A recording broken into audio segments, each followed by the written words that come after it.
अस्सलाम वालेकुम। तल्ख़ व शीरी के साथ जावेद शाह हाजिर खिदमत है। नाजरीन, इस वक्त इंटरनेशनल पॉलिटिक्स पाकिस्तान के गिरदोनवा में जो सियासत चल रही है, बड़ी गंभीर सूरत हाल पैदा हो गई है।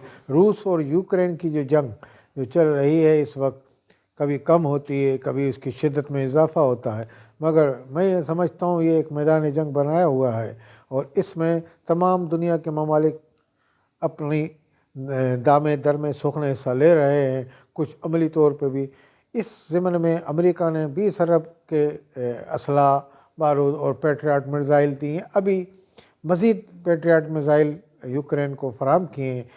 पेट्रियाट मिसाइल के हवाले से ये उसमें तमाम कुछ अंग्रेज़ी में लिखा हुआ है और यूक्रेन के लोग जो अंग्रेज़ी से कम जानते हैं तो उनके लिए खुसूसी तौर पे एक ट्यूटर मुकर्रर किया जाएगा जो उनको ये पढ़ाएगा कि इसको अंग्रेज़ी में क्या कहते हैं, इस हथियार को क्या कहते हैं। ये एक प्रॉब्लम दरपेश है। इसी तरह शुमाली कोरिया पर इल्ज़ाम लगाया गया है कि वो रूस को असला उसने अभी मिसाइल अपने जो तैयार हैं वो रूस को दिए हैं। इसी तरीके से ईरान भी के हवाले से भी कहा जा रहा है कि वहाँ रूस की मदद की जा रही है। तो इस तरह भारत का भी अपना रोल और किरदार है। मैं ये समझता हूँ अफ़गानिस्तान में भी भारत की अपनी पेशकदमी चलती रहती है और अफ़गानिस्तान में भी है रोल, और इसी तरह यूक्रेन और रूस के साथ भारत के गहरे ताल्लुकात हैं। अब इस सूरत में पाकिस्तान गैर जानिबदार नहीं रह सकता। पाकिस्तान अपने गंभीर मसाइल में इतना घिरा हुआ है कि इस वक्त उसको बाहर की फ़िक्र नहीं है। बाहर इस वक्त तालिबान ने करवट बदल ली है। तालिबान ने अपने मुल्क में वापस उसी निज़ाम पे आ गए हैं जो शिद्दत पसंदाना निज़ाम था उनका। इस वक्त तालिबान ने एक फ़ुटबॉल टीम थी, उनको कहा कि आप नेकर पहन के नहीं खेल सकते। इस तरह की ख़वातीन का यूनिवर्सिटी में दाखिले पर पाबंदी लगा दी है। और इसी तरीके से जो दूसरे छोटे कॉलेजेस हैं उसमें भी ख़वातीन की पाबंदी लगाई गई है।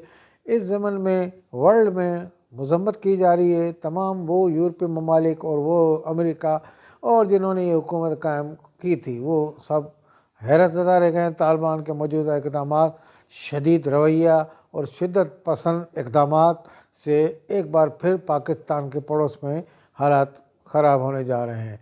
और तालिबान के हवाले से जो एतदाल पसंद अफ़गानी हैं वो हिजरत कर रहे हैं, उनकी कसीर तादाद पाकिस्तान में जोक दर जोक चली आ रही है। इसी तरीके से पड़ोस के ममालिक में भी ईरान में भी जाने की कोशिश कर रहे हैं। ईरान के बॉर्डर पे सख्ती है, इसलिए वहाँ के बलूचिस्तान के बॉर्डर में उनको एक कैंपों में रखा गया है। जबकि पाकिस्तान के अंदर एक कतीर मतलब उनकी तादाद मौजूद है और ये पाकिस्तान के लिए ख़तरे की घंटी है अफ़गानी, इस हिसाब में कि अगर जो नकल मकानी करके गैर कानूनी तौर पर आएंगे पाकिस्तान, वैसे ही नान शबीना को मोहताज हो रहे हैं पाकिस्तान के अवाम। और डॉलर अवानी जो आ रहे हैं उनके पास पैसा बहुत है, वो डॉलर ख़रीदते इधर से यूरोप और जाली टिकट बना के या जाली वीज़ा बना के निकल जाते हैं। तो इस ज़मन में सऊदी अरब ने भी OIC जो ऑर्गेनाइजेशन इस्लामिक तंजीम है उसने तालिबान की मजम्मत की है।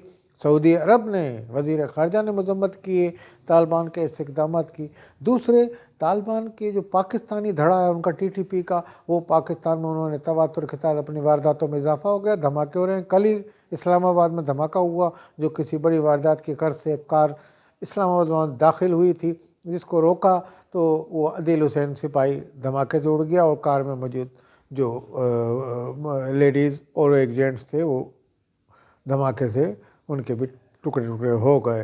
तो ये कोई वारदातें कम नहीं हैं। और अफ़गानिस्तान के मुतसल इलाके वज़ीरिस्तान में, शक्की में और इधर जहाँ आर्मी ने अमन कायम किया था वहाँ दोबारा से तालिबान की एंट्री हो गई है। और तालिबान पेशावर में भी इधर मुस्तकिल बन्नू का वाक़या जिसकी गम्माज़ी करता है, जिसमें उन्होंने कोशिश की और उनको मुँह की खानी पड़ी। वो भी सूबाई हुकूमत की नाकामी कहा जाए तो बेजा ना होगा, फिर भी आर्मी ने वहाँ हमला करके उनको सबको यरगमालियों को छुड़ाया और उसमें काफ़ी जो CTT के अरकान थे एक उसमें शहीद भी हुए और एक पाकिस्तान के आर्मी के सिपाही शदीद ज़ख्मी हुए हैं और एक शहीद हुए। मगर एक कामयाब कार्रवाई की जिसमें 20 के करीब दहशतगर्दों को नारे जहन्नुम किया। और ये दहशतगर्द मुल्क दुश्मन थे और इस्लाम के नाम पे इस नारा लगा के वहाँ आके बैठे थे, मगर उन्होंने जो उनके महाफिज थे उनको यरगमाल बना लिया था। बकौल उनके शिद्दत पसंदों की एक वीडियो आई थी कि हमें नाहक पकड़ा गया है और इसमें गलत काम हमारे साथ हो रहा है, हमें रहा किया जाए, रास्ता दिया जाए।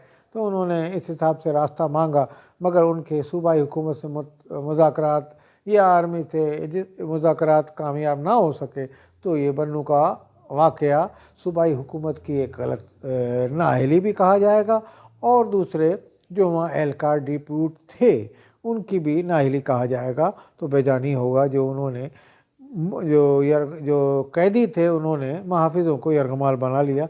इससे बड़ी मिसाल क्या हो सकती है। मगर खैर, पाकिस्तान के एतराफ़ में भारत है, भारत ने भी अपने इन बलूचिस्तान में और सिंध में अपने दहशतगर्द अलहदगी पसंद तंजीमों से डांडे मिलाए हुए हैं। वो मुसलसल वो कार्रवाई कर रहे हैं। वो पाकिस्तान की कमज़ोर तरीन हुकूमत को देखना चाहते हैं। वो चाहते हैं पाकिस्तान की हुकूमत कमज़ोर हो जाए और उनका इसमें काम चल जाए। और इन अनासर पर जो पाकिस्तान से अलहदगी के ख्वाह हैं, वो पाकिस्तान में अलहदगी पसंदी के नारे बुलंद करते हैं, जिनको वाहिद पाकिस्तान आर्मी ने कंट्रोल किया हुआ है। अगर उनको थोड़ी सी रिलैक्सेशन दे दी जाए, जैसे कि उनके मुतालबात हैं बलूचिस्तान में कि आर्मी के कहते हैं वो चली जाए, और ये चले जाए, तो ये बॉर्डर से भारत उनकी मदद कर रहा है और किसी वक्त भी बलूचिस्तान अलहदगी आसान हो जाएगी। इसलिए पाक फ़ौज कुछ भी है, आप कितनी तनकीद कर लें, मगर पाक फ़ौज इंटरनेशनल सतह पर भी पाकिस्तान की बका की ज़ामिन है। आज जो रूस में इधर हो रहा है सब कुछ, पाकिस्तानी फ़ौज उस पर कड़ी निगाह रखी हुई है। और इन तमाम हालात पे, क्योंकि यूक्रेन के सदर ने अमेरिका का दौरा किया था, तो अमेरिका उनको इमदाद दे रहा है। अमेरिका जंग ख़त्म कराने के बजाय वहाँ इमदाद दे रहा है, और वो ममालिक जो रूस के साथ जंग ख़त्म कराने के बजाय इमदाद दे रहे हैं, ये इस बात की निशानदेही है कि ये किसी बड़े मैदान जंग में तब्दील हो जाएगा। जब ये मिसाइल चलेंगे, बड़े जो एटमी मिसाइल भी कहा जा सकता है जिनको, तो उससे पड़ोस के मुल्कों में ज़रूर असर पड़ेगा। अभी मौसम सरमा है, वहाँ जंग की शिद्दत में कुछ कमी है। आइंदा आने वाले मौसम गर्मा में अफ़गानिस्तान, ईरान और बॉर्डर के जितने ममालिक हैं इसकी लपेट में आ सकते हैं। ये जंग वसी भी हो सकती है। इसके मुज़मरात पड़ोस के ममालिक पे गहरे असरात मुरतब होंगे। इसी के साथ जावेद शाह को इजाज़त दीजिए। आलमी नेटवर्क की रिपोर्ट के साथ खुदा हाफिज़।